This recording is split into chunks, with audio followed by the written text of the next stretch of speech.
Recording is turned on now, and we can start.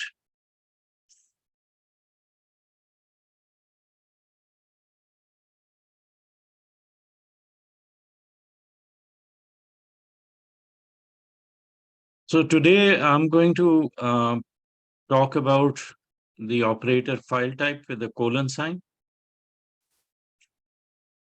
And we'll talk about some of the formats or file formats that the file type colon can bring or search for you. There are other formats which this file type colon will not be able to pull from its index. So let me tell you what those are. And then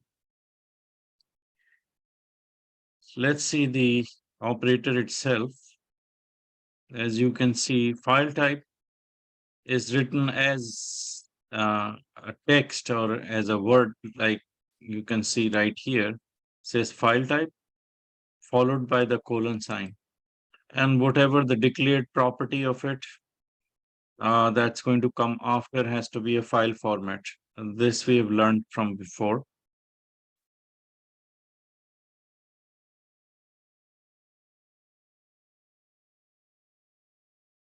Okay.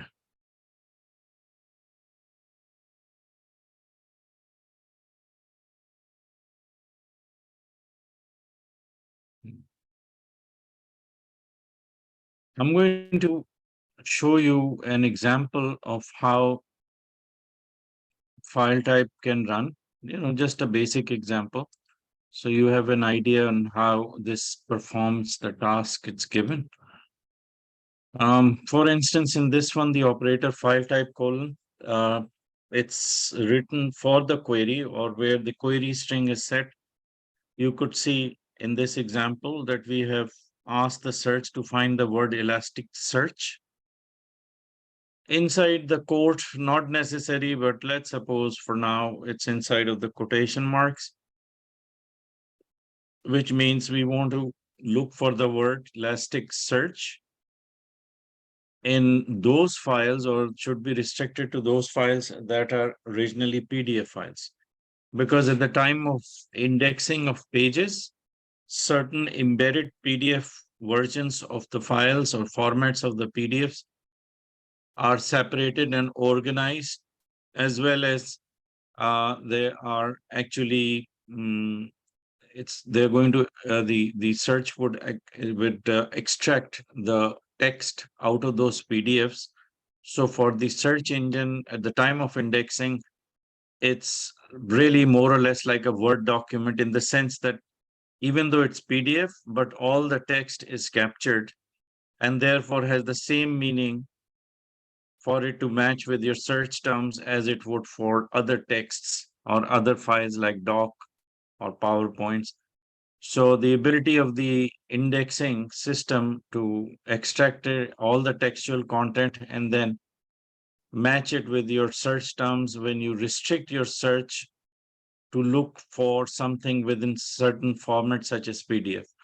So in this example that you're looking at, you can see that we have asked the search to look for the word Elasticsearch in PDF files.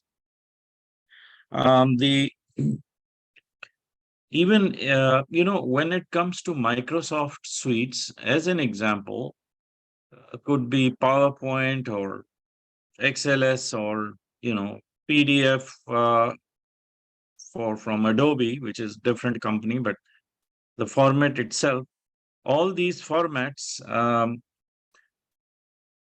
have in its I would say in its in its subject matter or in its properties. Yeah, that's the word, the properties.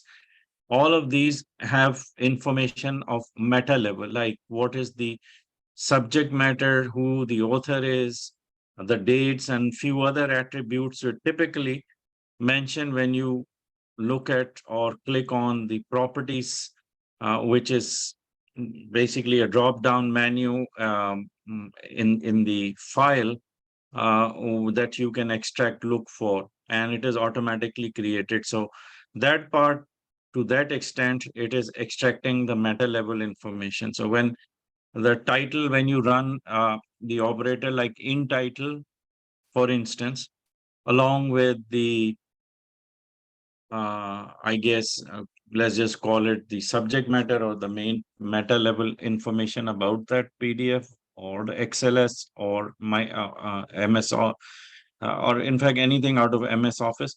The property section um, is matched for those terms, and therefore the in title is also querying these file formats. But when you want to be specific, which means that for individual file formats, you want that query to act upon and nothing else, or disregard everything else, just focus on that particular file format, it will do it in the same manner as it would for in title, in text, and other sort of advanced queries. But restricting it to that format in this example, we want only the PDF search. So you could see that it's easy to write it. We have put the search term before we use the file type colon PDF. And you could see the results 46,400. In the second instance, we have actually switched the term Elasticsearch and brought the file type colon PDF earlier or before the search term.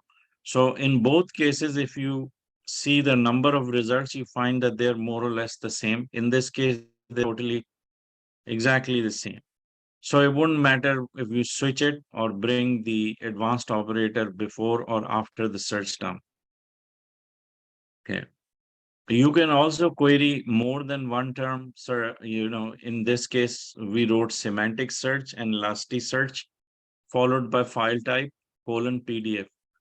What this search is doing now is restricting the results to PDF format or anything that is indexed in the form and shape of PDFs. For those pages that it is querying, it is definitely not going to distract or deviate from searching outside of the PDF formats.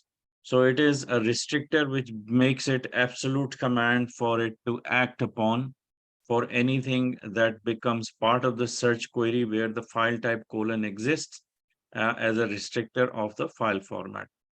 So both terms now are going to be found within the PDF files.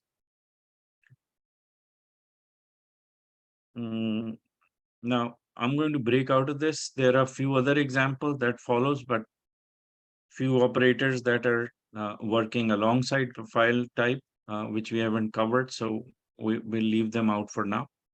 And let's proceed to some of the rules which generally are concerned exceptions, or you could say that they're very peculiar for file type. And I've captured those in these queries, which we will run in the browser. I'm going to, first of all, I hope, let me just zoom it in a little bit more so that it's big enough. Okay, this should do it. As you can see, in our lessons today, we will look at the examples which are mentioned on the notepad in the file type section. We have examples 1, 2, 3, and 4.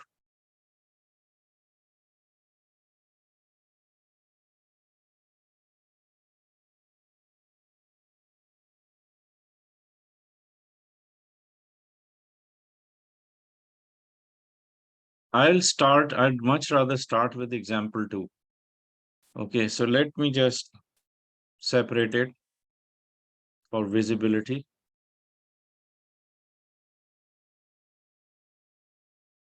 Take this out totally and deal with it at the very end. The most important one is this one. So let's say we have a query right here, which says that I want to look for the words California stroke deaths, 2015 statistics. So these are the search terms I need. Quotation or not, we are not dealing with that for now. Just assume that this is more flexible and as a statement or as a sequence of words, any combination of these will do. And so by design, we just left it open. What is really important is what follows after the word statistics, that is using file type. Now, in the file types, one thing that I want you to pay attention to is that not all file types or not all file formats um, bring the results or are indexed by the search engine. So let's look at the ones which are listed by Google as the ones that the search engine is going to uh, work with or allow for you to query using file type. Here is a list, and if you look at the page I'm referring to, it's page 118 right here. And this is the list pretty much.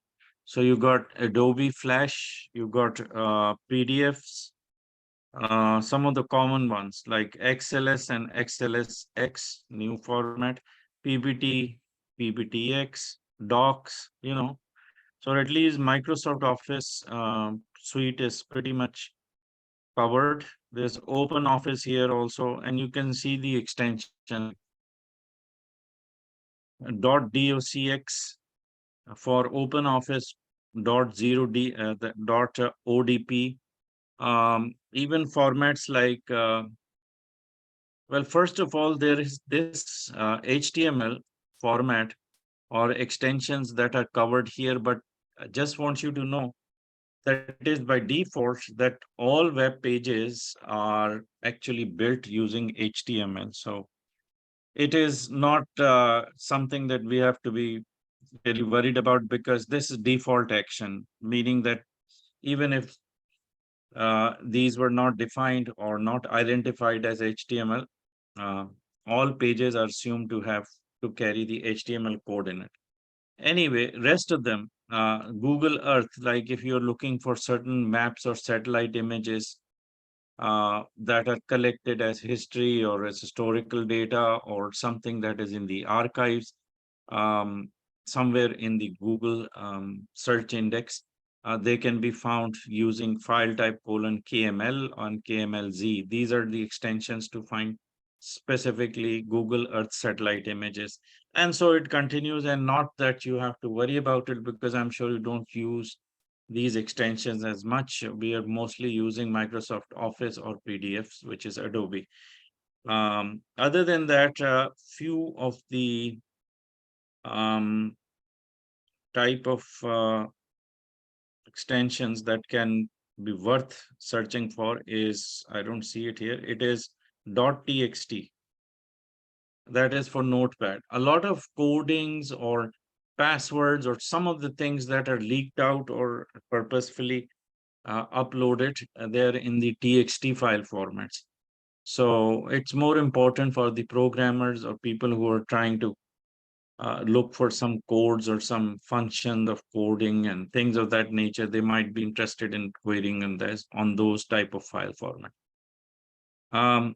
Source code, Java. Okay. Anyway, what we have learned specifically and noticed is that um, certain file formats that we search quite a bit or we'd like to search more of are like movie files. Those extensions include .mov, MPEG-4. There is MP3 for the music. There is, image files like JPEG, PNGs, GIFs, and so on. Uh, all of those are actually missing from the list. So this is something which comes across as unusual for many of you who obviously are looking for very specific type of, uh, you know, um, at least images as far as what people look for more often. So those are not entertained. Those are not actually attended to with the file type colon. I can come up with some of the logics or reasons why the search engine won't allow it. But this is for your interest and based on just adding to your knowledge that's outside of the scope of the course. But um, let's suppose I give you a reason why it is so. One reason that in my best understanding is that there are two sort of algorithms running simultaneously in your browser, which um, promotes a search or searching for specific type of file format. One is through the search queries, which is what we are dealing with right now. We call them Google search queries, and they are basically looking at HTML pages or the indexing with the algorithms that run on HTML pages and look for the content in textual format or in formats which is recognized by file type colon. However, then if you want to search for images particularly, you are given a utility. I'd call it a utility or a tool, which is an added feature specifically mentioned at the very top of your browser that says image search. When you're doing image searches, you are going to be running an algorithms which are separate, distinct, and can be easily differentiated from the regular searches we're dealing with, which is with the search queries using advanced operators. When we say it is different algorithms means that it is particularly searching for images with different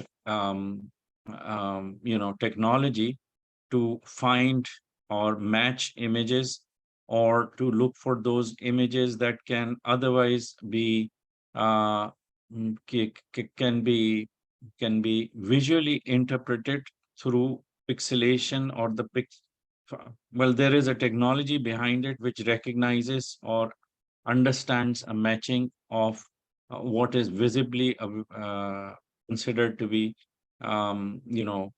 comparing those images with each other. So those algorithms are different and they are also responsible for finding your specific images, files, um, like, PNGs, GIFs, JPEGs, and so on and so forth. So that is the separate sort of search. So we don't want to mix it. So if you have to search for images, perhaps you can utilize that specific utility. But at the same time, because the area of their searches is differentiated according to these two different technologies.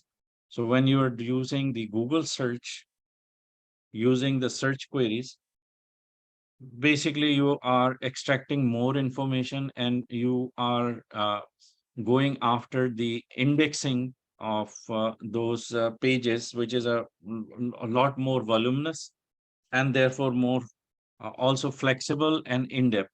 So there is no direct comparison for these two technologies. So if you really want to search those type of file format that are not obtainable using file type colon, you can use another method to do exact same searches, except that there is this workaround, which is what we will also discuss. So this is giving you a background, which I'm going to follow with the actual examples.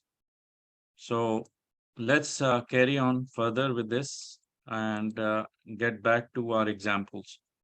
Now here, coming back to the same example, supposing we want to search for these terms or these keywords or for search phrases in the type of files using file type colon that can be XLS or Excel files or PDF files, because there could be times when you feel that certain file formats needs to be searched together. Why do it separate searches? So you want more than one file formats to be covered. Okay. So in this case, if I want XLS and PDF, I could perhaps do a query like this one. Now here the question is if it is possible or not. Can we do multiple searches, or we do one search query string and do multiple search and do searches in multiple file formats? Is that a possibility? One of the things that might be a problem is that because file type is an absolute command which says to bring the search results from specific type of files, putting another type of command might just start to work against each other, or that absolute command, or that mandatory factor of it to execute for certain file type will start to contradict itself when another absolute command or another file format is searched together. So when we do a search like this one, the likelihood is that your search will bring null results.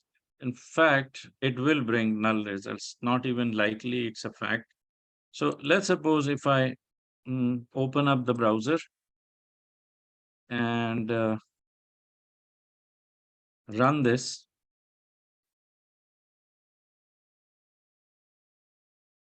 you could see I'm asking the search to bring the results from PDF and XLS with all these wordings together.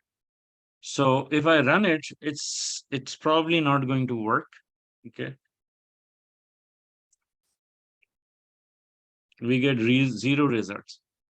But there is a way out of it, and there is a little bit of a tweak that we can do that would allow for the search to find, to look for both, or at least will find at least one of the two. And you probably guessed it. It's the OR operator. So if I use the notation a vertical bar as an OR in between these two, it will execute. Because now the absolute command or anything that was conflicting is taken care of by giving a choice to the search to find either or both. So basically, logic has been applied, which is, we can call it a workaround, but basically without OR, it won't work. So technically, both of absolute commands would not work theoretically unless you have an OR in between that changes the meaning for the search. So if I put OR here, I'm going to be able to do something, or some results should show up. Actually, a whole lot of these came about. Invariably, most of these are in PDF. So anyway, this is going to work. Similarly, if I used, say, XLS and PPT file format, and I want it to find even more file formats, like if I do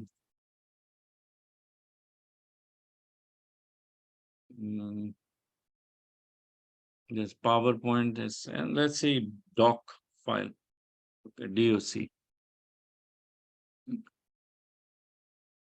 and I run it.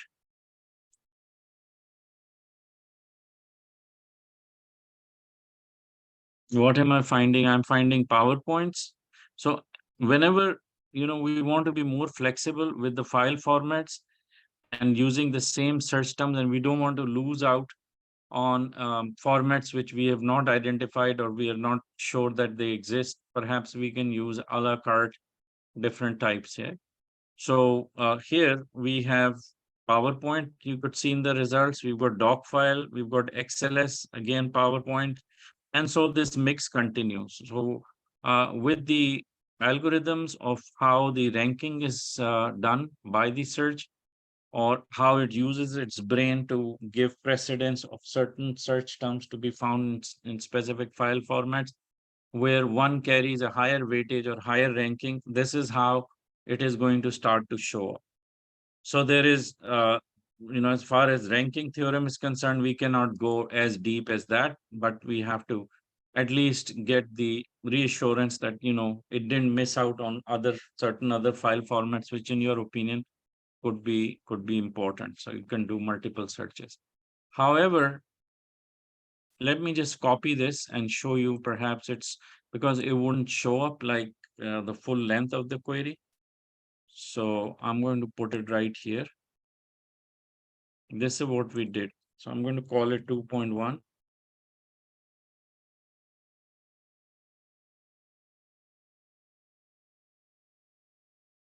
Okay. So this is what we did, right? But at the same time, okay, we can cover it in the next examples.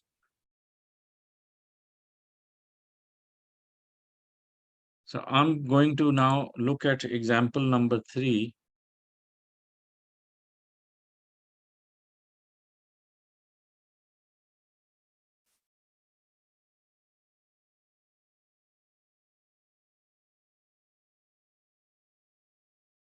In example number 3, we have XLS format we want, and we want PDF format. So what happens if you apply or want the search in multiple search of file format mode to include the PDF version of something that it competes with, or where formats like XLS, PPT, or others compete with PDF format? So let's suppose that this example is going to show you one exception. I'm talking about example number 3. The exception is that whenever the PDF format is to compete, the outcome, as you will observe, will be slightly different.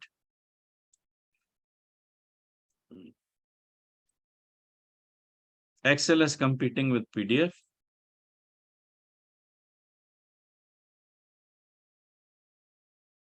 The result will show invariably throughout your results.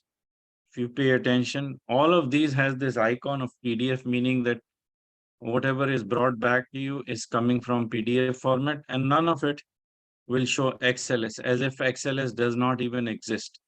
And when I say competing with PDF, it means it could be any other format other than XLS also. So it could be XLS, it could be PowerPoint, or it could be, like I said, any other.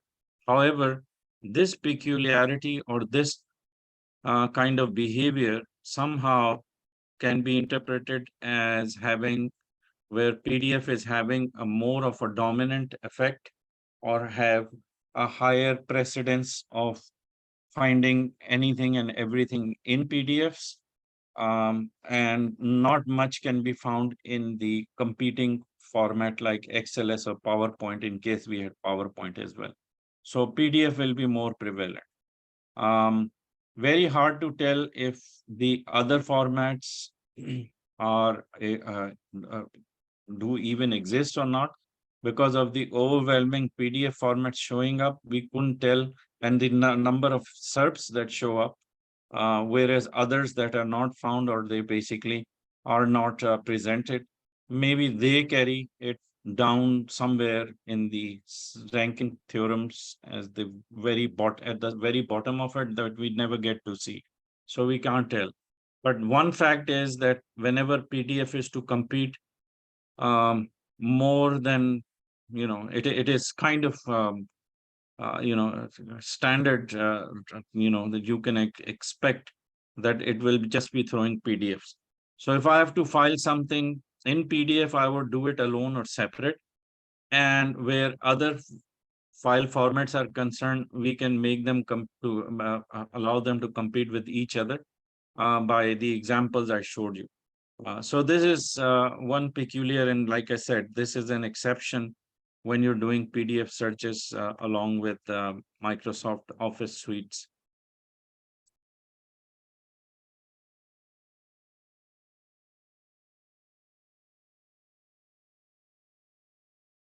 So I hope this part is clear, and this is very important because it is very usual and pretty much standard for me to whenever I'm doing my searches. I do it in multiple file formats, depending on the nature of the subject and type of data. So if I have to find something which is raw data, scattered data, or even for structured data, or where I need a lot of stats or lot of facts, or anything that has to be organized more um, data intensive, let's say, I would do my searches in XLS format or look for something in XLS. If I have to look for a topic that is not as secure, but let's say certain type of essays or writings of someone, perhaps I would do a little bit of search using DOCs. Other times when I'm doing research for serious type of research papers or anything which needs to be secure enough or at least be in the PDF format, generally used for uploading certain type of books or anything that would be of value, you'll find it in PDF format. So when I need to do a search on those type of topics, I would use PDF as more of a choice for me to use it as a restrictor. So that is a few of the choices that you make for the type of search you do. And therefore, file type definitely would do a good job.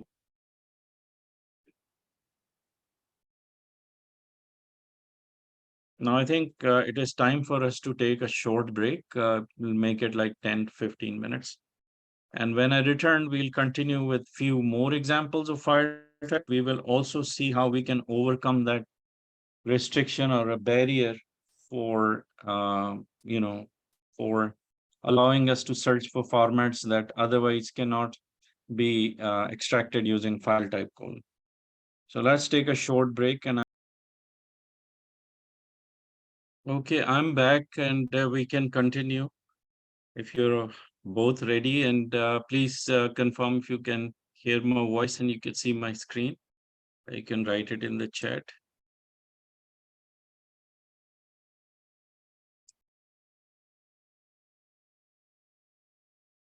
Okay, thank you. All good. Okay. So now I just want to show you one example of when we are unable to find certain file formats. So supposing I need to look for a JPEG file,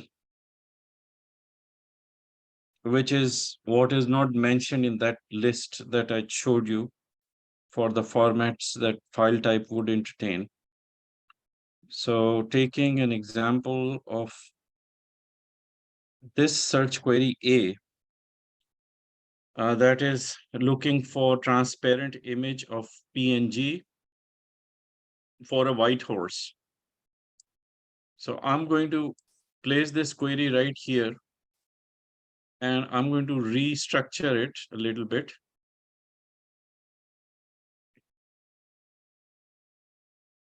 And I want it to look for a file type PNG.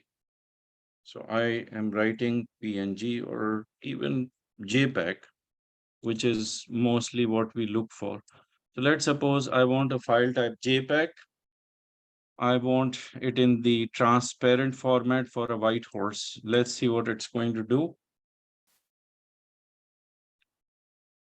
No results, about 0 results, just because JPEG is not supported by the file type.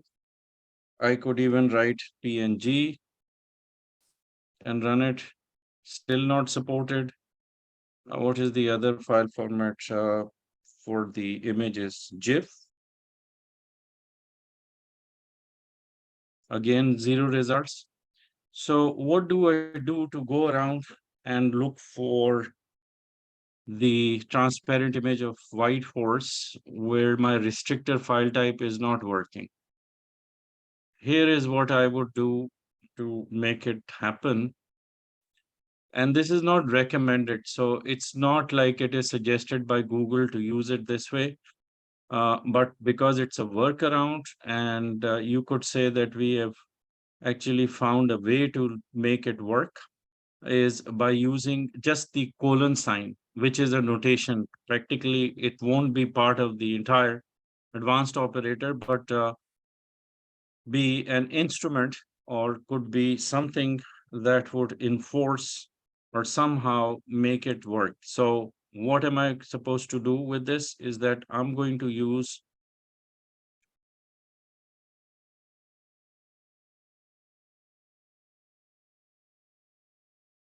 colon sign and say that I want a PNG format, a white horse.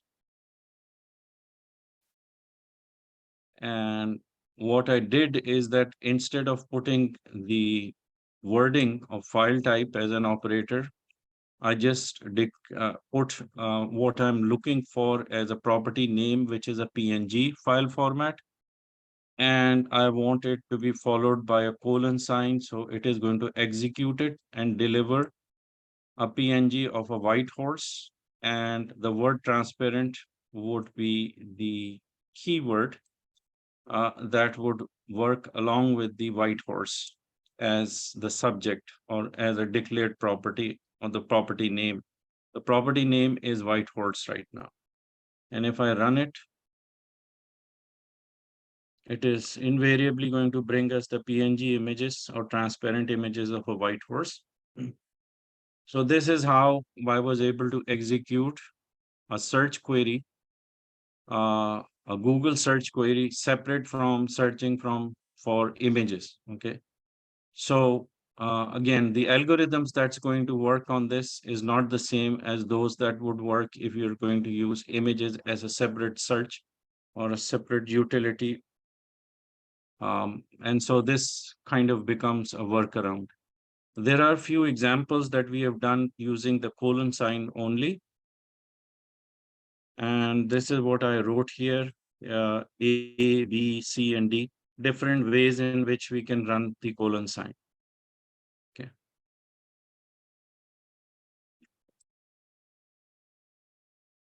And because it is important for you to remember, because might be something that you be tested on when you're giving your CIRS exams, or even for the practice tests that you're going to do, you will find that these type of questions are pretty common. So let me just save it as a file in your classwork. Put it here. And then we will move on.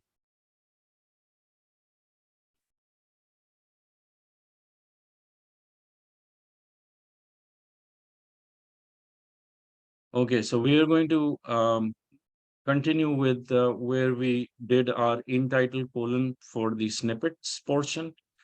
The in title we got familiar with examples. We ran few of those the last session, but we will do a lot more of these after we get finished with other operators in the same category of snippets. Next in line would be in text, and then we'll do in URL. Okay. So let's see what in text is going to talk about.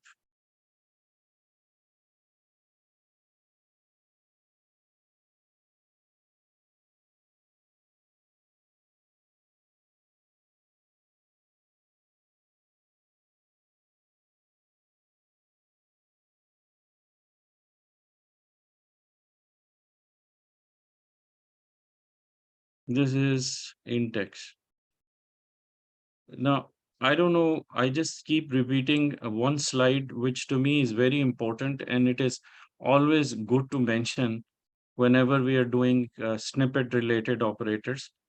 That is to bring your attention back to, the web page, or how the web page typically is going to be searched for or with relationship to those advanced operators.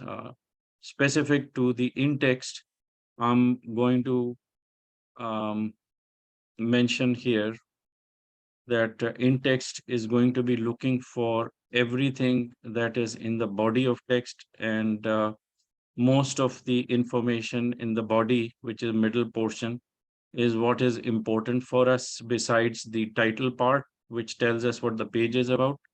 If you want a detailed subject or anything that is lengthy statement of something which is a search phrase, or it could be, partial sentences, it could be even the type of file, or it could be headings of any sort.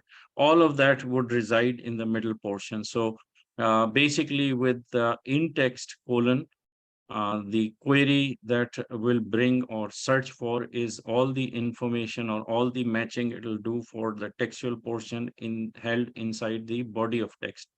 Body of text is a general term, but if you want to use it specifically in regards to how in-text is going to work, we would say that we are mentioning or defaulting our search within this body or middle portion of the web pages. So it is more in-depth and detailed search. Okay, now one of the things that we mentioned about the body of text is that it contains certain tags that holds information which is more which is considered to have relevance or has priority of being searched based on the different elements or different title tags, not the title tag, different HTML tags that are of non-meta nature, or those that are not held behind the header portion, but rather are the tags that identify with the main heading, subheadings, time and date stamps, and everything that is mentioned over here on the left-hand side, as you could see. So this is just a reminder. You have already seen this slide more than a few times already. So these are the tags. Okay. Now, when we apply the in-text query, you could see here by definition what it is supposed to do. The in-text operator is given a task to read through the deeper textual content of web pages and find matching for that specific word in the body of text. So you have to remember what body of text means. Somewhere to find relevant pages. It forces the search to read through the captions, important headings, and paras and everything textual on that page. Okay, as explained in the web. Okay, so anyway, these are the tags. Okay, so once again, and by the way, for those of you who are collecting digital information about that page as an evidence, or some of the deeper, or I could say the hidden information, which otherwise would not show up on the web page as a not for some user to look at, or intentionally was hidden, you can find that in the source code. And typically what is not shown as a standard practice are the keywords, are the date and time stamp a lot of times, so they can, at times reuse that info, especially if it is an article of some sort. The information for date and time stamp for upload, and if it is a news that you are collecting, then it would also show other date stamps, like when the story got changed, it got modified, or if the journalist or the author picked it up from somewhere and then used it, their own blend, or the changing the name of the author and all that, that can be extracted. Some other information also is there. So what is not otherwise available to you or for the user's eyes to look at, they can also be queried and found using in-text, or even by opening the source code. So that's for your information. Coming back to the in-text, and when you run the in-text query, the search results that's showing up with the description portion. As you could see right here with my arrow pointing in one, you could see that this part or anything under the title part, which is basically, could be a different forms and formats of how the description portion is shown to you. This portion is where you would see the match terms which you've placed using in text. So if you wrote in text colon internet research specialist, you will get the term highlighted, or somewhere it is going to be matched or be presented to you in everything that is under the title. That means it could even be these navigations. It could be, some statement like you visited this page and all that. This part or this portion, which is the lower part or the description area entirely, is actually what is brought back to you in order to match your in-text query with the terms against right next to the colon sign. So be mindful that this you will see a lot of different variations of which is what we call the description area. As an example, you could look at how are the different ways in which Google has started to present the descriptions. They have not given it a name of any sort, but at times they are experimenting with it. Other times they're just creating different formats of how the maximize, because this is a real estate with the snippet that is there. There is some level of maximum number of words, or the maximum pixel size that they would allow for certain return snippets to give that real estate for them to present the information. Uh, Anything that is coming for with the in-text is mentioned here. With the first one as an example, this is called featured rich snippets. This has additional information like voiced by, first appearance, and so on. So in spite of the fact that it is a typical description area, it has different variations of how they present it. Even the boxes like this one, people also ask, this is also part of the what they call the description or the body of text of matched pages that is presented. It's one of the formats. Then you've got this format, we call it rich text snippet, news text snippets, social media snippets. Okay. So they, and even the snippets which are showing only the images, this is also called a description, or it is image related description, yet it is uh, identified under the description tag, or it is the description which is brought, uh, which is um, which is where your results are presented when you do in-text query. So even images, top stories, you could see all of these. They're just, kind of listed for you to look at and get a sense that there could be different formats of how the description sets are presented.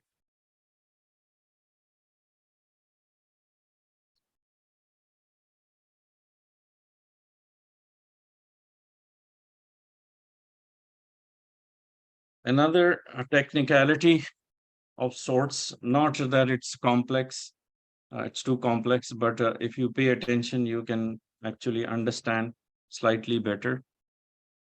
Um, Whenever we are doing in-text colon, and for whatever the search terms are followed after the colon sign, they are matched within the code or within the backend of HTML tags. You would see that it is going to match and find pages that in their description tag, or one of the meta tags called description, is what is matched. That's number one. That is the priority number one, which is shown right here.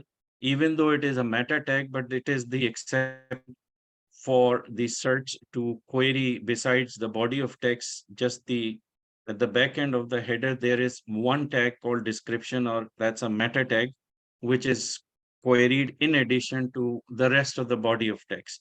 So to understand that it is the first default action, that it will look for the page description meta tag first, then it is going to go to the second layer, and that is rest of the body of text, and you could see where it is querying that specific type of keywords or search terms.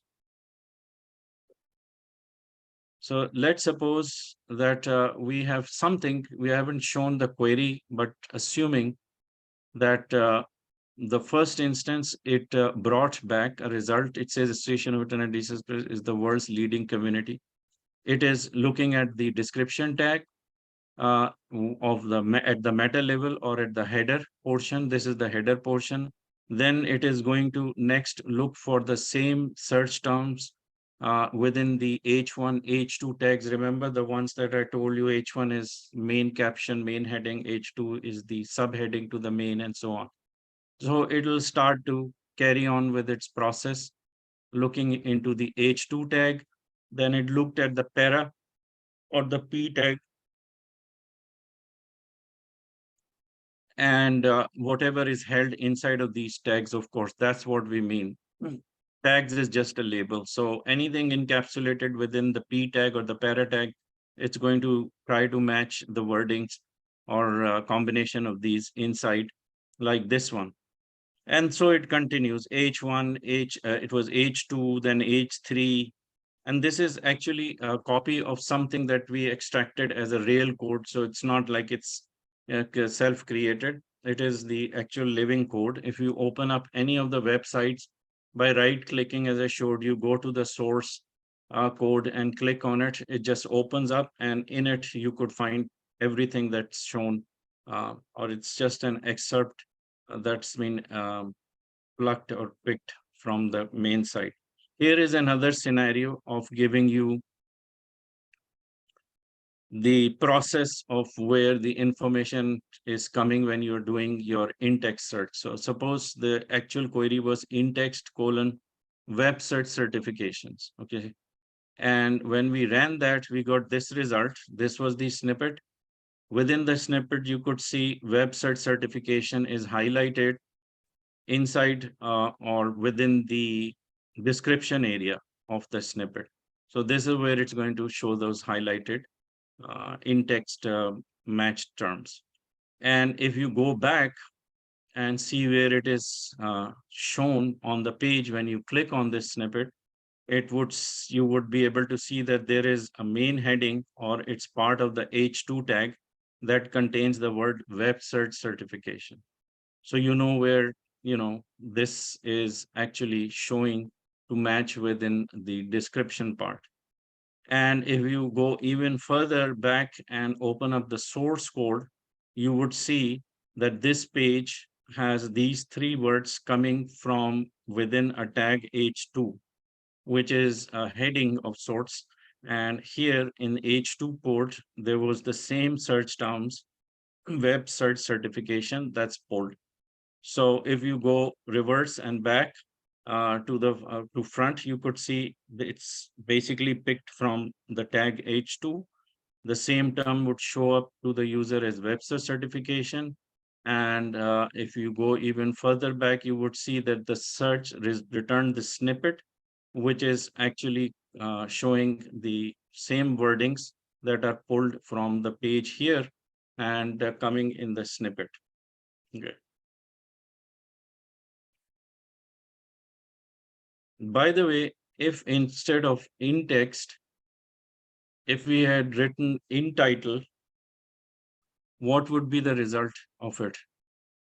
If we did in title instead of in text, you would find that web search certification is actually matched with the title tag inside of this web page, and therefore would show up in this purple colored heading or the title statement of the snippet. It would not necessarily be in the description or the URL part, but be specific to the title. So that could be the difference. And if it was not found in the title tags of those pages, it would not bring any result back, or you will get null results. So for us to do a deeper search or to find terms, or the likelihood of finding your search terms with a higher tendency of returning some sort of relevant result, is when you are using in-text query.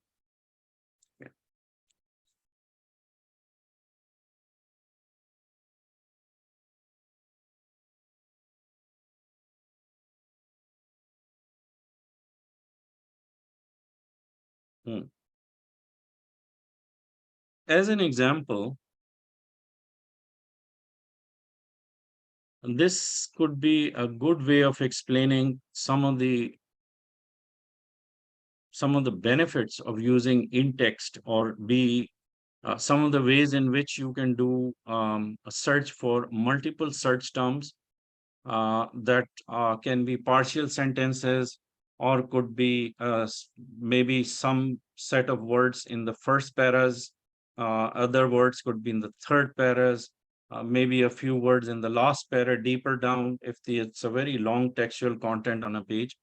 So to find all of those, or pages that has any of those or all of those three terms present, you could do a search at a deeper level by using in-text and still be able to get that page, okay, which otherwise with in title it'll be very difficult. And then when you get to know in URL, even in URL column, uh, another operator in the snippets is inadequate for it to cover, uh, you know. So let's now look at in-text right here. In in-text, you could see that we have used these three terms. I'm going to rather just copy and paste it so that it is more easy for you to comprehend. I'm going to put it in the notepad.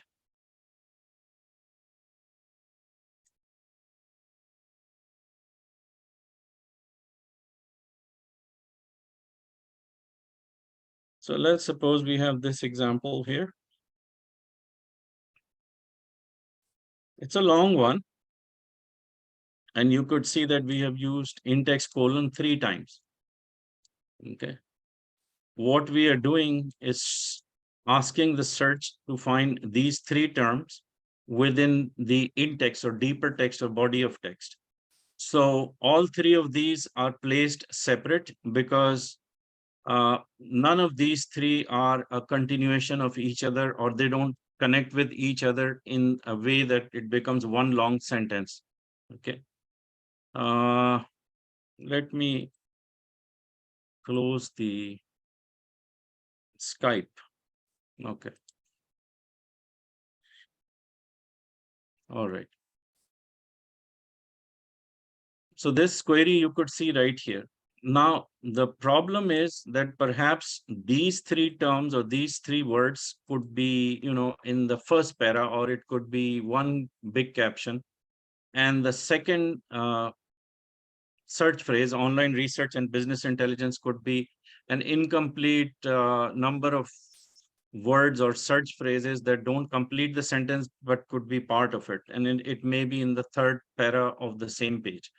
And then another term, CIRS certification, could be, similarly, maybe somewhere on the same page, but not necessarily in the same paragraph or in the same caption.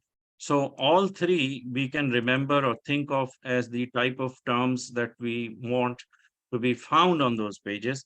And we are going to run this example and see where it's getting the information or matching these terms. If you look at what is going on with how it is showing up, you could perhaps look closely at this return result first to begin with. So this, as an example, was the search query. This is the return result, and you could see that this is a portion, or which is the description part. It has a way of expressing or explaining on how these three terms are presented on that page. And you can figure it out by looking at, first of all, and this is one of the arrangement of how description could be, and there could be many others, and I showed you those examples, but because we are doing this example, which is what we are specific to, So we look at how this result came about. You could see that there are three dots, or you could say that it's beginning with three dots, and in between these three dots there is a statement, or there is number of words which is followed by yet another three dots. These three dots are separating these terms that are present in each para. So three of these dots are different paras on the same page. Say in the first one, you could see that it found the three words internet research specialist. In the second para, it found certification. Third one, online research and business intelligence. So basically, it found a way of how to manage all these three longer, paras with many words in between to be accommodated in the description portion, and still give a satisfaction to the user to see that these terms are actually present. Okay. And when we click on the page itself, we will be able to discover how it was able to match all those terms. So the first para, for instance, these three words, internet research specialist, on the page were occurring over here. So this is the whole page. Okay, just think of this as the whole page. These three terms were found in this para.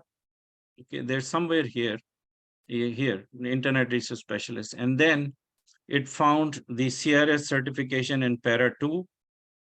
So there is CIRS certification right here. And so it continues. And in the fifth para, which is ignoring 4 and 3 because it did not contain the word online research and business intelligence. So it actually found these wordings in the fifth para. And to accommodate all of this, or bring it together and put it in the description portion, it was able to query all of these and find it on one page. One of the reasonings for how some of these in-text queries might fail is because unless you had all those three terms present on the pages that it is looking for, it won't be able to discover or bring any results back. So it has to be found, or all three has to be found as you put them right next to the in-text statement. Where is my query? Meaning that unless I find a page that has this term, and these terms that coexist together on the same page, anywhere on the page, it won't be bringing any results back to you. So there are times when by design, we do not want to put certain terms within quotation marks to give it slightly more flexibility, yet it has a good chance of finding pages that has all of these terms present. Okay. So, we can play with the quotation marks in order for us to do that. So supposing for the same, or let me just run it. It's an old one, but I'm not sure if those pages exist today or not. So in any case, let's try it. I'm going to run it in the browser.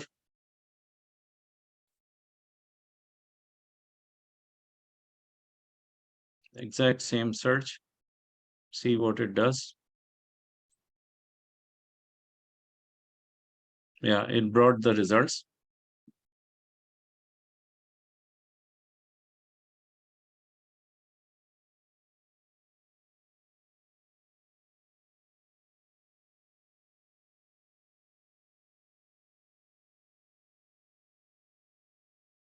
It's the same page. So it has all the three terms that we expected.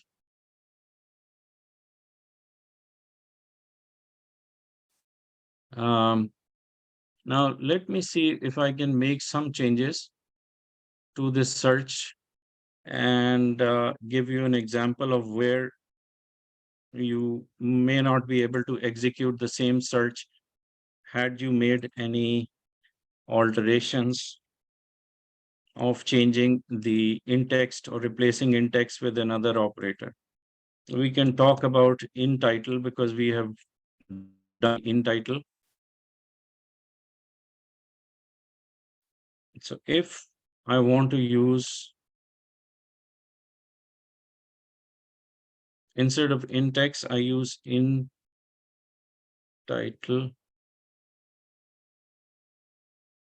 I want to make it more simplified.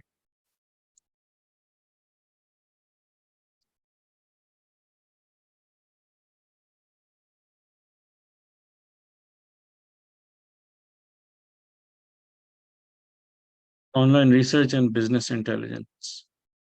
Let's see. Unless this is part of the title somewhere or for some page, I don't know. I can try it. Maybe it is found. No, no results. So this is the dilemma that whenever you're using in title, you have to somewhat have some level of certainty of finding it in the title text. So, and normally in the in title, if it is a partial statement, like let's suppose something like very specific to the para, like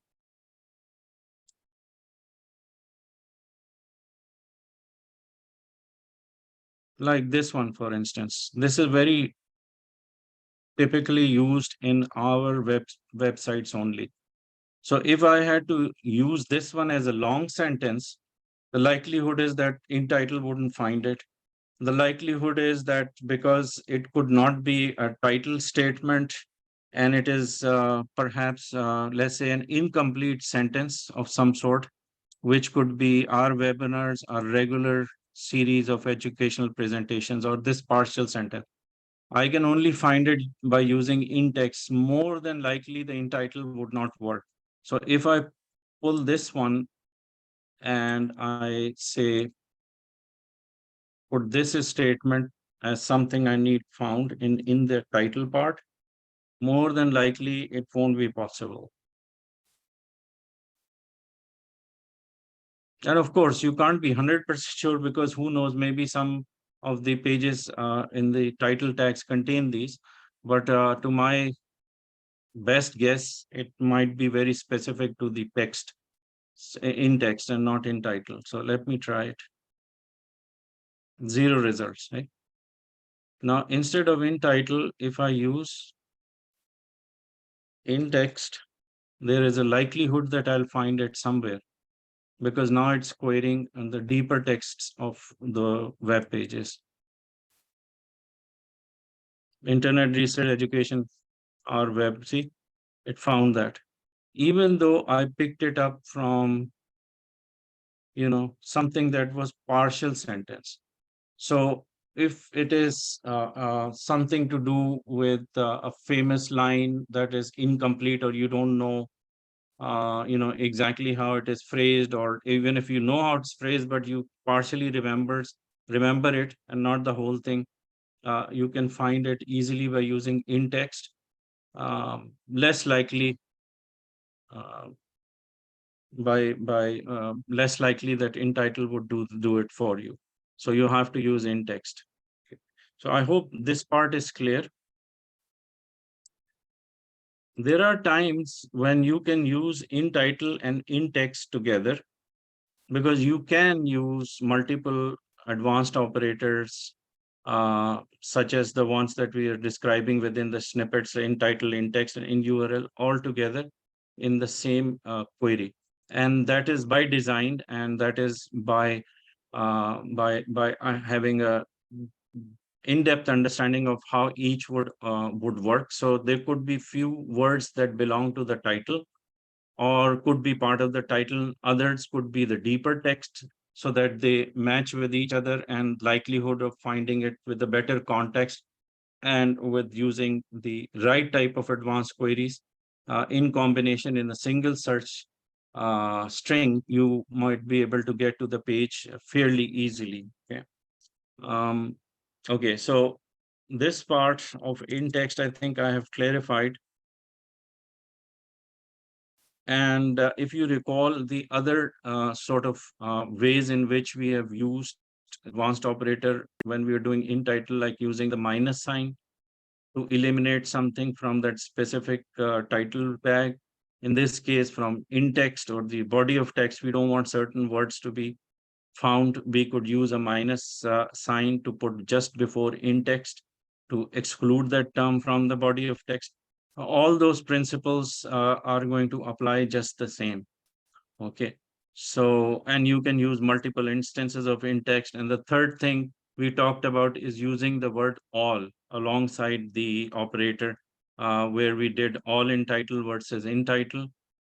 Same principle, if we did all in text versus in text, would act exactly the same way. I have some videos which I would send you the link for to both of you who are attending. That's you know something that is additional outside of what we are supposed to be teaching. But I have those videos that I would send to you. I have three of them that will talk about in URL, in text, and in title. Okay, so I'll send you the link, or I can just give it to you a little bit later, or send it in the email because I don't have those right away. Okay. Anyway, so we got introduced to in text, we got done with in title, and sure. And the last thing is the in URL. In URL is another snippet related advanced operation, and it has its roots in understanding, or how well you understand the structure of a URL or a link. We call it a link. There is slight difference between link and URL in terms of terminology, but it is more beneficial for programmers to get that understanding rather than you get confused. I'd say if we use link or URL, it would mean the same thing as far as what we are learning. So don't get confused if these two are used interchangeably. So we'll talk about links or URL and how to query them, what is the utilization of it, what is the advantage, and where does it work. So for that, we are going to get a slight understanding of how URL structure is like, without getting very technical about it. So nothing to worry about. Uh, some examples I'm reviewing for in text, if anything that is worth mentioning or working with.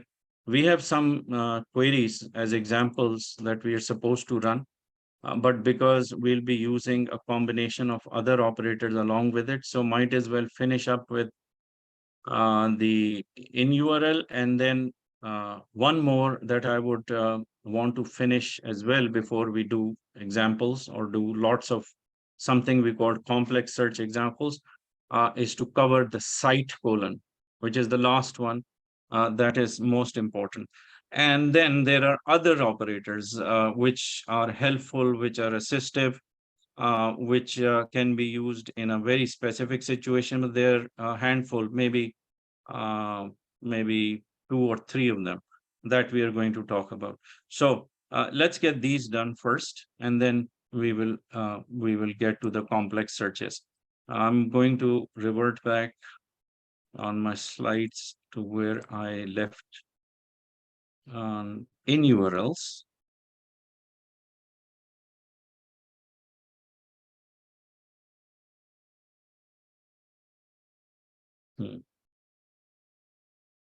So let's look at the URL part.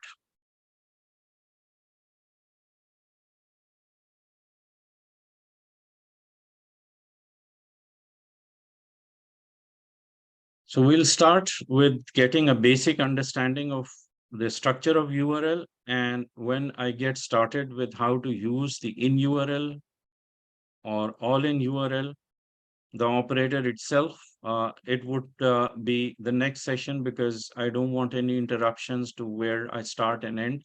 It is like a one go thing with just keeping the sequence of thought process intact, and then continue with. So that's going to be in the next session. Today we'll just learn a little bit about the structure of URLs, or how to recognize some of the wordings or what meaning they have when they are placed inside the URL. So I'll start with rolling the slides. We are now doing in URL. Okay. This is the simplest format of how you can get an understanding of a basic URL link, or you could say, let's just call it the stem.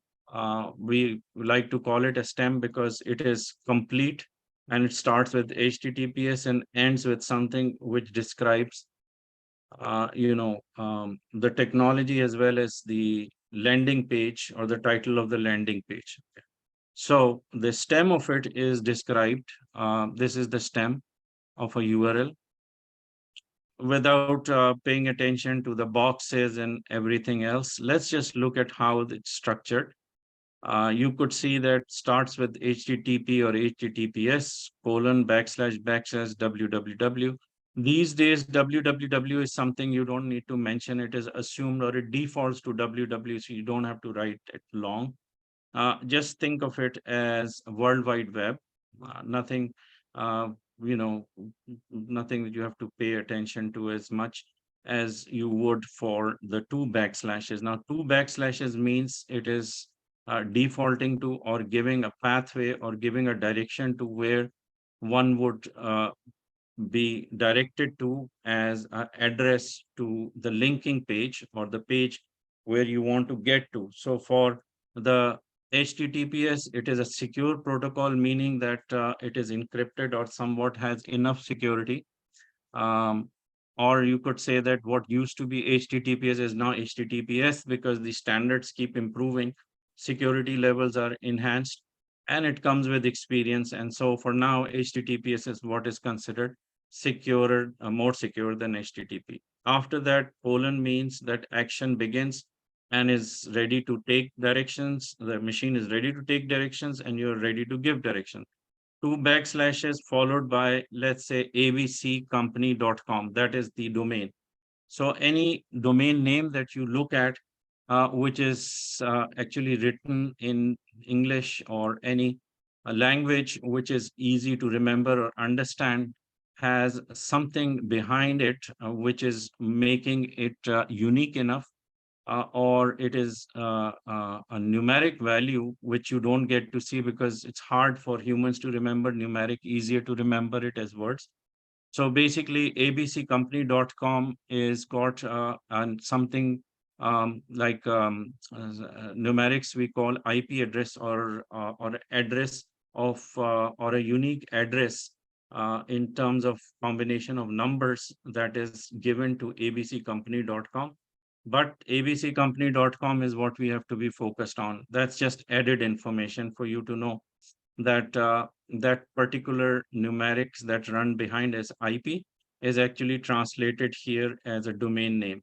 So abccompany.com followed by another backslash means that anything that is going to follow after .com will belong to this domain, or this domain is branching out or giving direction to some of its pages that are attached to it or are part of its directory. So backslash is going to open up the first folder, or it is to be assumed as if you have, let's say, ABC company is your domain or is the name of your computer. And backslash simply means that you have a folder on your computer called products, or the main folder which is holding the information inside of your PC named ABC company has a folder named products. And in the products, you have files, which could be PDFs, Excel, HTML, whatever may be the format. It has a file in it. So when you open up your folders as you normally do, you see that different files are placed in it. And the name that you give to the folder, for instance, is products in this case. Just think of it like that for now. And then there is another backslash, which means that within the products, there's a subdirectory or a subfolder or a landing page or a file itself, which has a name given to it, whichever format it may be, PDF, XML, HTML, whatever it may be. But the name is what is important. So let's suppose the simplest form that products has in it file named Internet research techniques executive recruiters. Okay, so the way it is going to be expressed in the URL will have sort of the space between words covered with or filled with the dashes. These dashes are placeholders, or you could say that these are not included as if they're physically present, but assumed to be denoting a gap or a period or a space separating the words. So literally, if you can imagine the entire statement as a title, whereas the dashes are not part of it, that's what the name of the file is. And if additionally, what I would add to this is that if it is a type of file which is PDF, it would have after the last S or the word recruiters, there would be a dot that would give an extension like HTML, HTML or PDF, which means that it is a PDF or HTML file. So that's what completes or makes the simplest link or URL. But in the sense of how you would look at it when you see one of the URLs, especially when it brings, if it comes back to you in the snippet format, you would see what are the different names given to the folders and what could be the name of the landing page and so on. So that information has got literally has got all the wordings there that are responsible for matching it with whatever queries or the search terms you're going to build using in URL. In URL colon is the type of advanced operator that will work on the URLs or would specifically look for matching words in the entire length of the URL or the entire stem of the URL. It may be the matching of uh, just the wordings of the website like ABC company or abc.com, or the word products or the word internet research or research techniques, any of these words that are present. Exception is HTTPS colon and backslashes in the beginning. So everything that is followed after is what is matched and what is to be um, assumed to be discovered using in URL colon.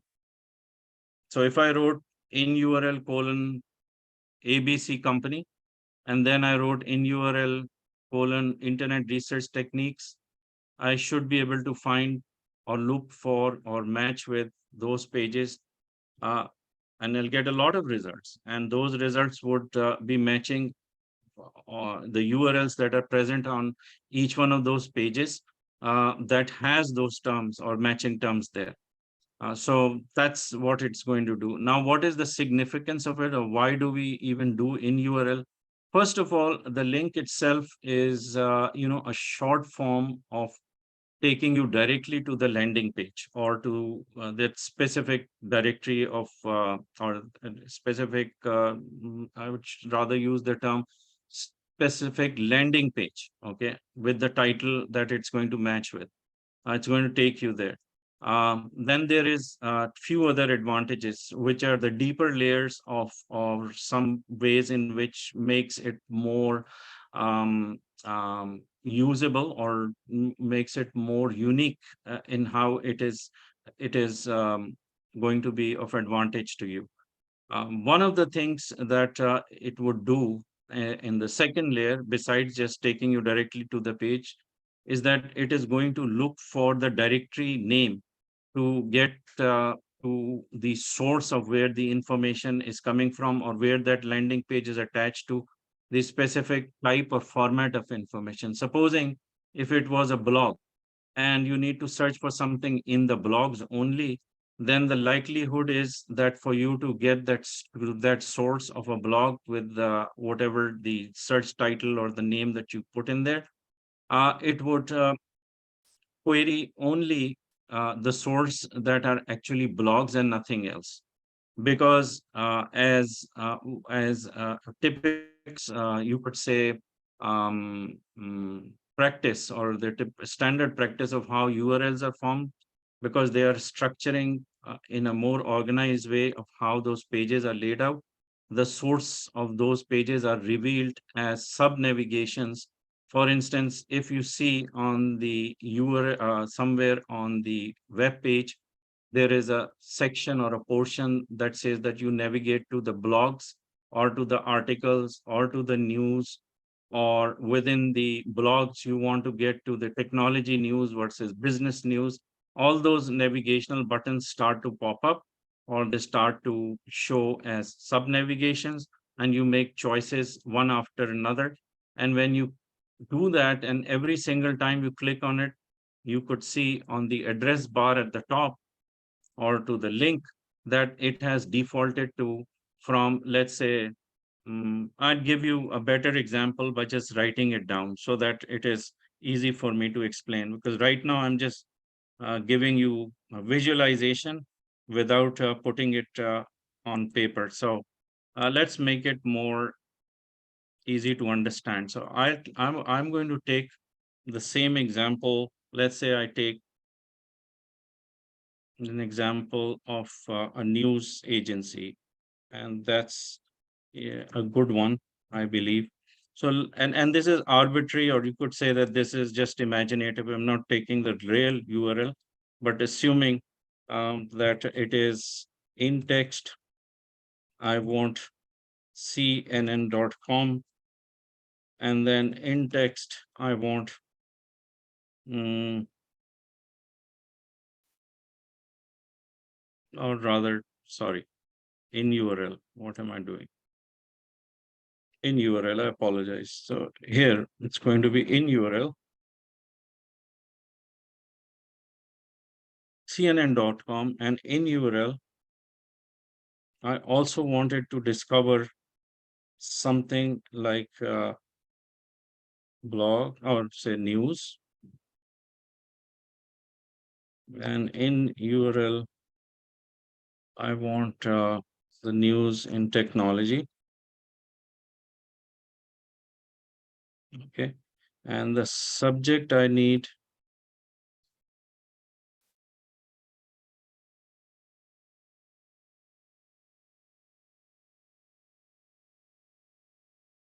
okay. So let's suppose this is the query I need with in URL. So what am I doing here? Basically, I'm translating my intent to find something directly going onto a page which talks about Google search engine, but I'm giving it a direction as if it has a URL.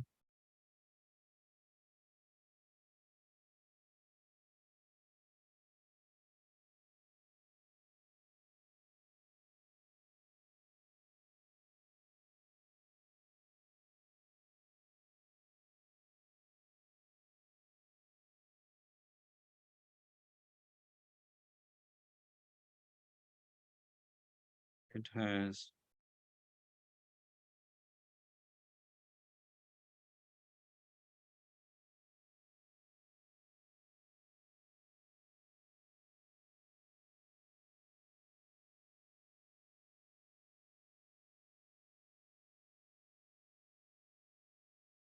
sometimes .htm or HTML is not even used. So I'm just giving you an example of a link where I want to get to. So the page I want is this one, and in the link you will find that it has directories, which is giving a pathway to where the location of the page is on a site called cnn.com. And news could be a section within the news. There is a technology section along with other sections. So if I want to find this page, Google search engine, in the technology section, more than likely in the link it will be a mention of words like news, technology, and at the very end the name of the landing page. Okay, so if I want this to be found, I would ideally use a query such as this one. The advantage is that I would be able to nudge or direct the search to find the information in the news section. Okay, as you could see. And I would also be able to find it directly by defaulting it to a technology section of a news page. And why it is in URL is because there is otherwise, we have to go through another sort of a source of finding it, as if we do it, doing it similar to how we do images. There is a news section at the top, but it is not as profound or as in depth when we use those utilities at the top. So remember that the more freehand search or a deeper search can be established only when you're doing search with queries, which is going to look for everything that is more focused and filtered, irrespective of whether it is arranged by dates and so on, the other utilities or facilities that work along with the top navigations, as you know. So more flexible, more in depth. And therefore, one of the things that we'd like to use to get to the source of info, such as blogs, like I said, similarly, there could be in the URL a mention of forums, which otherwise would not have a specific operator that would query only the forum section, if that is the source you're looking for. So likelihood is that you would use in URL command to include the word forum, because if had it been a forum somewhere in another sort of search where the URL would contain the word forum in it, the likelihood is that that link is taking you to a source which is actually a forum of discussion, and so on and so forth. So with the in URL, that is the facility. Other times it is the date you are looking for, and sometimes that in the URL the dates are mentioned. So if in the technology there was, let's say, um, an article which is actually done in May or June of May of 2023, you can put in URL 2023. So it will have somewhat a date somewhere in the article section. I don't know exactly, because what happens is that each of those websites that you are querying for, or if generally if it is a very huge website, you need to look at the structure of how the URLs are done, or you could get a sense of typically what wordings they have used, and whether there is a certain date format that is shown inside of those links. So you get a sense of what is typically how the structure is, and that way you can use the formats of, let's say, if it is a date format, 2023 is safer to put, because there could be other formats, like the dates can be written as uh, 2023, uh, 2023, uh, 06, 21. Sometimes they write it like this, sometimes they write it, different ways of writing it. So you have to see how the directory are structured for that website to get a sense of using, exactly the same wordings or same terms or same structure of how it is set. So this is just giving you one example. There are other times they're set like this, so you wouldn't know, okay, unless you actually are familiar with the structure or design of those URLs. One thing which is really, really very important in doing searches within URL, it would not do what we are used to assuming that, the search does stemming and lemmatization. It looks for synonyms or derivatives of word or defaults to root words. It would not do that. It is very finicky about what exactly you place right next to the colon sign, as if it is not only verbatim, but it has to be exact enough. So unless it is even a difference, unless there is absolute match for those wordings in the URL as you place them, um, it would not show anything, or it will just um, mm, it will not bring any results. As simple as that. So what you need to do is at least get a sense of, using the words like news versus newsletters versus blog versus blogs with an S. So singular, plurals, and all those will matter because it is actually designed to match exactly how it is written or is part of the URL, even if it is a word, a notation, or anything that you put in there. One of the other things that you would be able to accomplish with in URL is, and I'm going to use the same example of 1.1 as a sampler for how we are to get to these links. So in 2, I'm going to show you another way of how in URL would still work while you are, let's say, using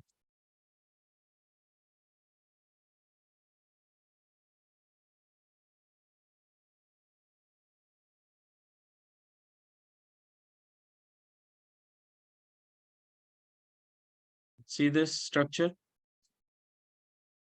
So here it is also going to match the backslashes, and it is going to think of it as one search term or one sort of portion of the whole, which is set and placed as is or matches exactly with the URLs. So if I just copy this and paste it here, it would still work the same, meaning that unless you make a mistake and instead of news you wrote new, okay, then it won't work. You wrote news here and here you put technologies instead of technology, it won't work. So anything that needs to be matched with using in URL has to have exact same way of writing, and especially when there is no space in between, like the backslash and the word news, and anything after com here is without any gaps. So literally this is one long search term. And if it is written with the notations like backslashes, it will be considered verbatim as a single search term, even without putting it within quotation marks. Because you can see here that we didn't have to put quotation marks because it is after the colon sign, and without any gaps, it is assumed to be one single search term. And after being and whatever occurs after colon sign is is literally a mandatory, it's has to be a mandatory return. So this is where we need to understand the few variations of how we can use in URL. Yeah.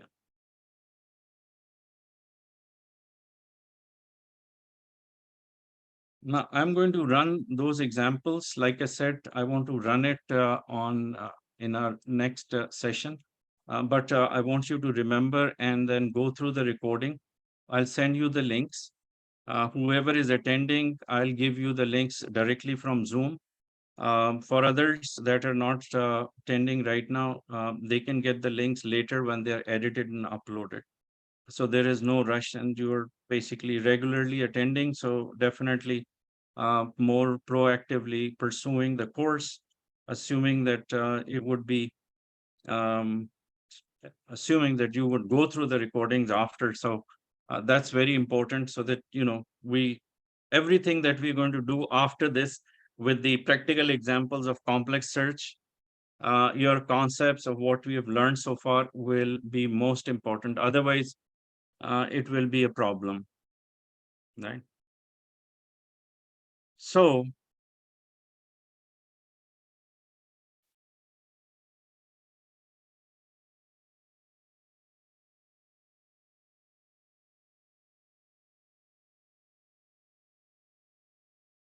mm, few things about the URL which could be of benefit to you.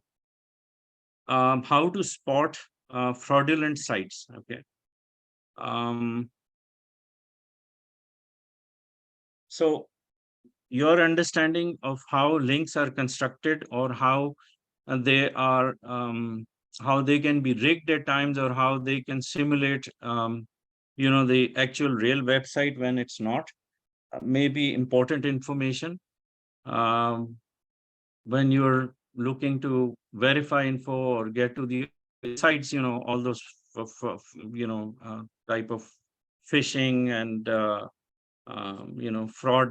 fraudulent sites. You want your source of information to be authentic. So then we look at how some of the ways in which you can look at the domain itself and few other attributes of how you can basically figure out if it is real or not. So spot fraudulent sites. Um, Links forwarding, this is one method they do, where you start with a main link, and even major websites you can't tell because there is a very subtle difference. So you click on it and you see that it takes you to another website.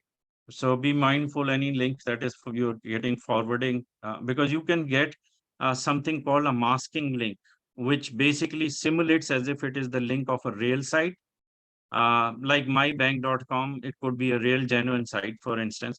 But this link is given to you as a temporary link that you can actually buy for a few bucks temporarily for a few days. And that link is something which shows as if it is original. But behind this, there is another link that is running, which is actually from that company or that masking server or masking domain server.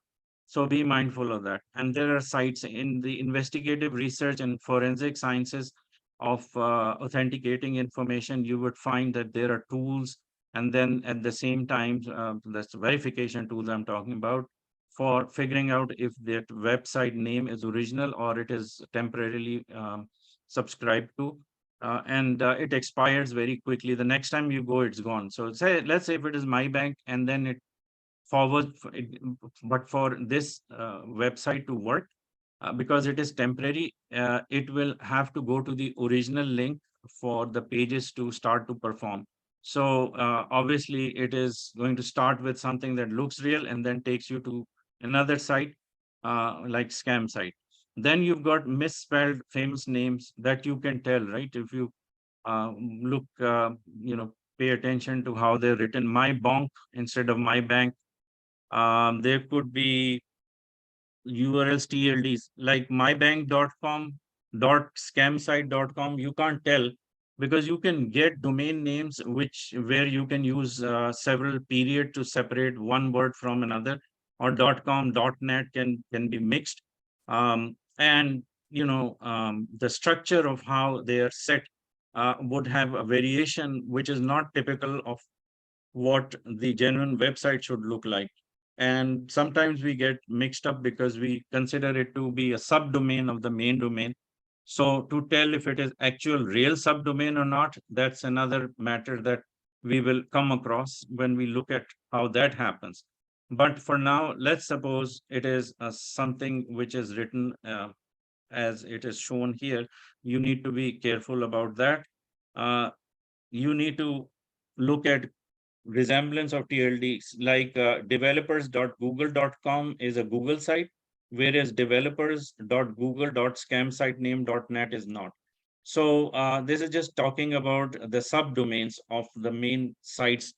Bigger sites like Yahoo, even IRS sites or some other websites, they have subdomains that they created out of convenience for users as well as for necessity, for optimizing it, because it's become too big, too lethargic, and at times the security is what it gets compromised if everything is in one set of domains. So they create subdomains. Anyway, this is one. Identify file formats. That's the second one. Mm, what does it talk about? Identify file formats. For example, yeah.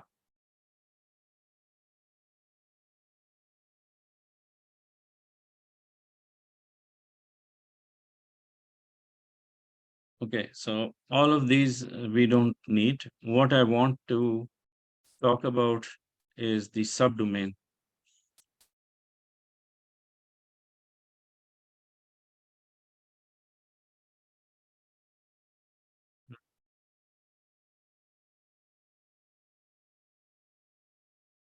This is the one. Okay, so if you have to tell if it is a real subdomain of the main website, then this is how you can figure out. For instance, taking an example of Yahoo, if the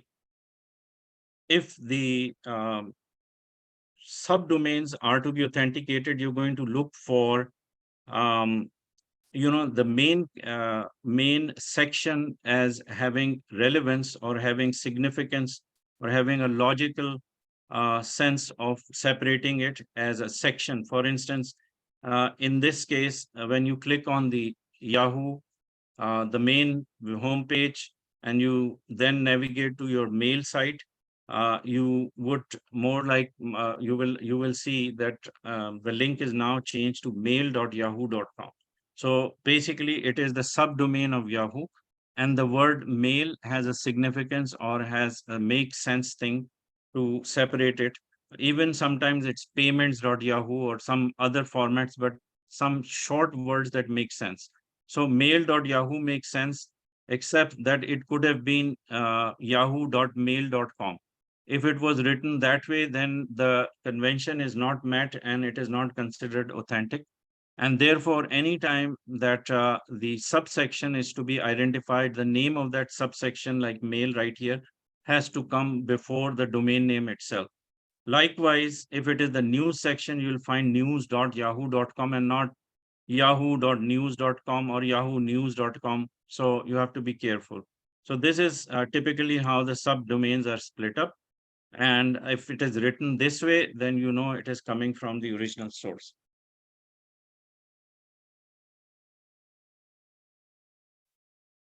Um, okay. In the search results these days, for the snippets, you could see that the links are written in plain English with the wordings that are separated by the mark of an arrow going in one direction. So that arrow itself is a demarcation for the backslashes. It is basically simulating a backslash or subfolders, starting from the main domain name, then arrow means the backslash, and let's look at the actual search results.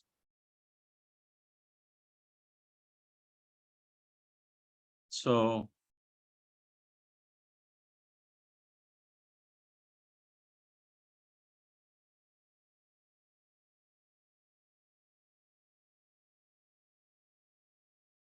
mm, okay, so this one as an example, https://aofirs.org, there is a arrow.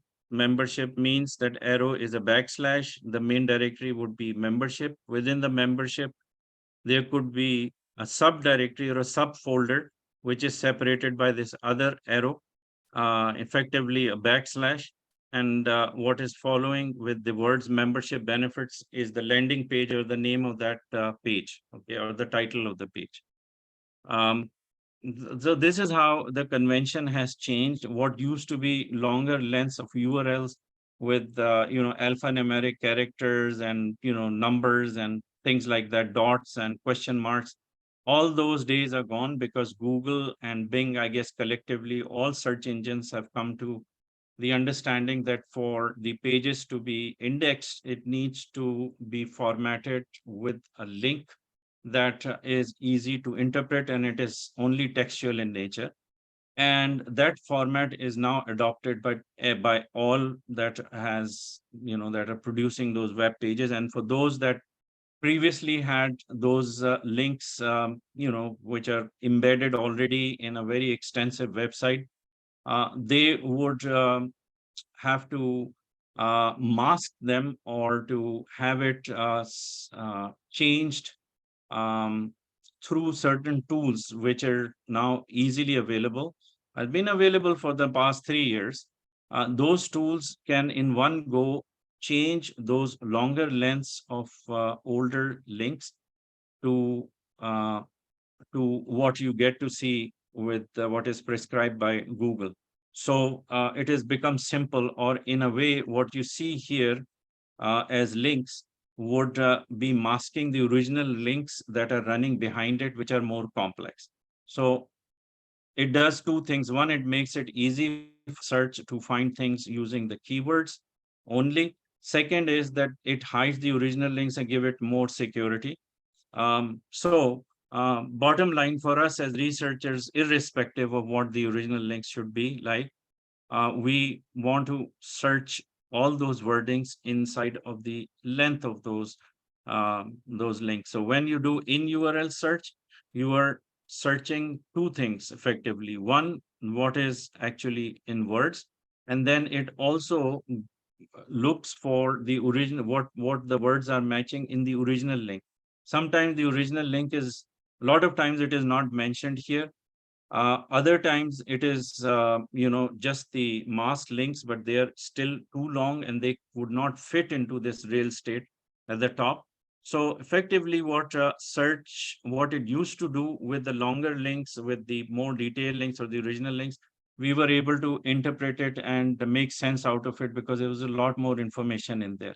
Like we could tell if it is a dynamic link or a static link, or it is a link from some other website, or what is the detailed information in there in terms of longer lengths of words.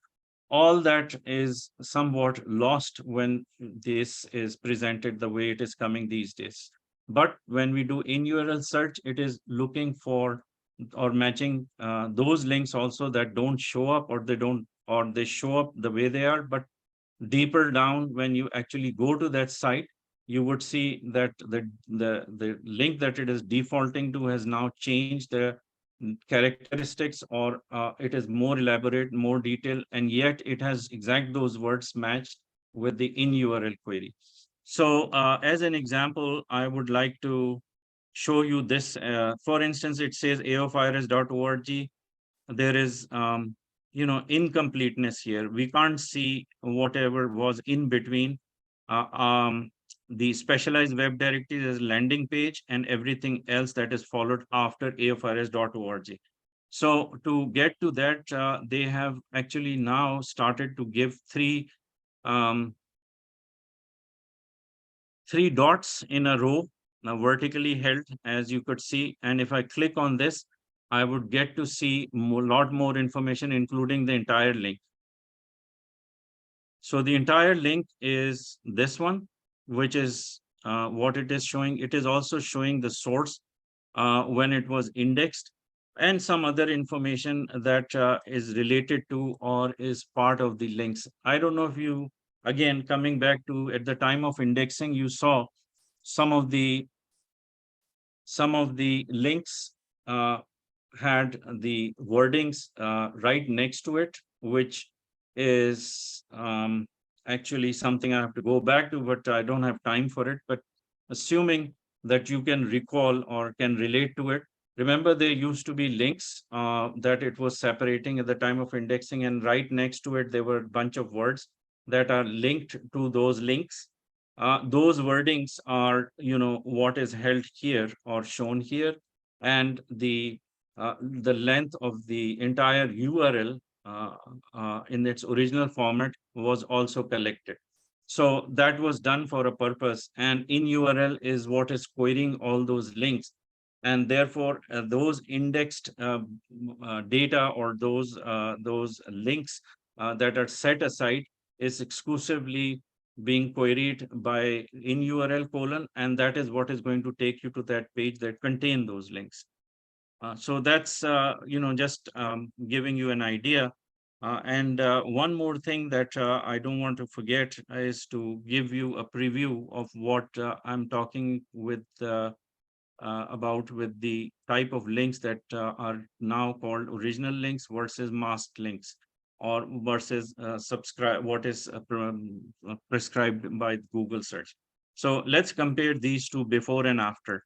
So what used to be long links like this one, for instance, all of these are now replaced by more organized link style. We call it breadcrumbs. So what replaced the one on the left was this, as you could see, Google about company history.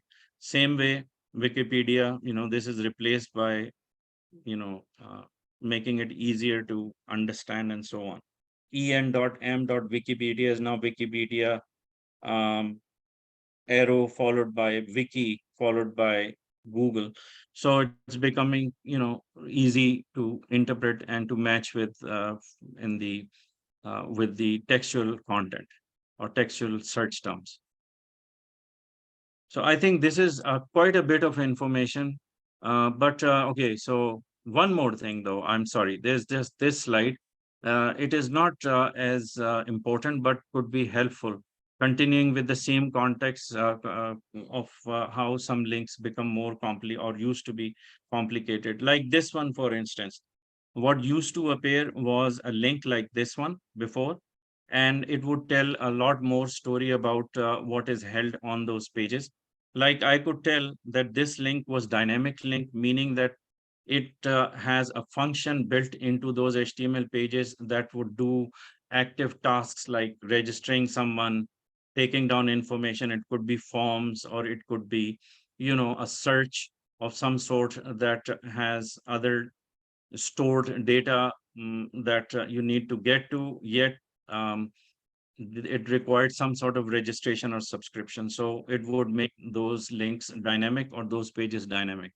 This is the example which used to tell us, so we would rather not go to these pages, or we would know that, these are the pages where the hackers usually um, get to and use and break into.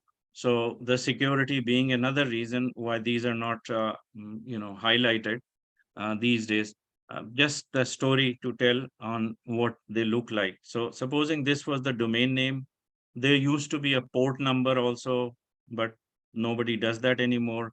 There is this module called listening module, and the question mark means that the query would start, meaning that it would look for a document that is given a number, or it is encrypted, or it is behind the curtain, or is not indexable. But because you're on this page, you could see that the link would contain things like doc id, which is a document id.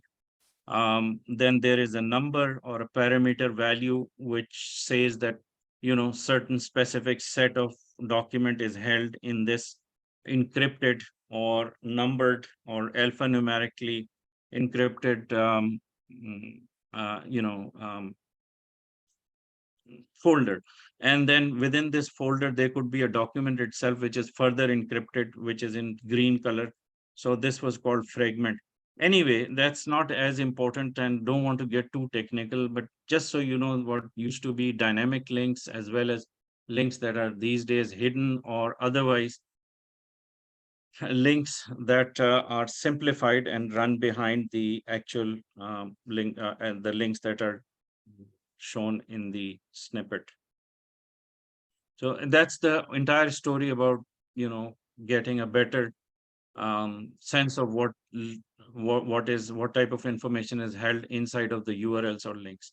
And now we are going to be able to query it, with given this information, we can optimize the in URL use in real search queries. So we'll do that in the next lesson, and that will actually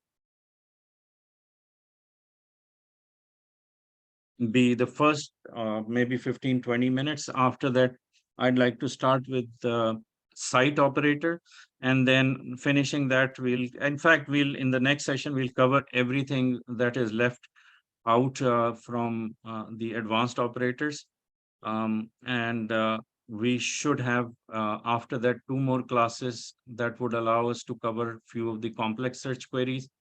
uh, and of course, module 2 is very kind of extensive. Like, there is a lot of theoretical portion we need to get to, which is going to address the traditional research methods, or typically what is considered as industry standards of knowing what could be the basic knowledge that any researcher should be learning in order to stay competitive in the industry. There will be sampling techniques, like, sampling from the population of what needs to be what needs to be worked on for surveys, and for collecting of data and information.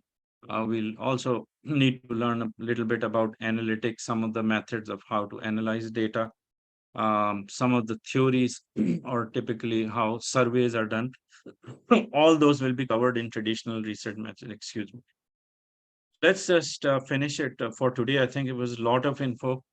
And like I said, I'm going to send you the links for the recording. And then we'll meet day after tomorrow. And thank you so much for your time. If there's any questions I can answer, I'd be happy to do that. Um, any concepts you could not understand, anything that needs further explanation. We did in text today, we did file type today. Those two got covered. So all good. Tristan, Hannah.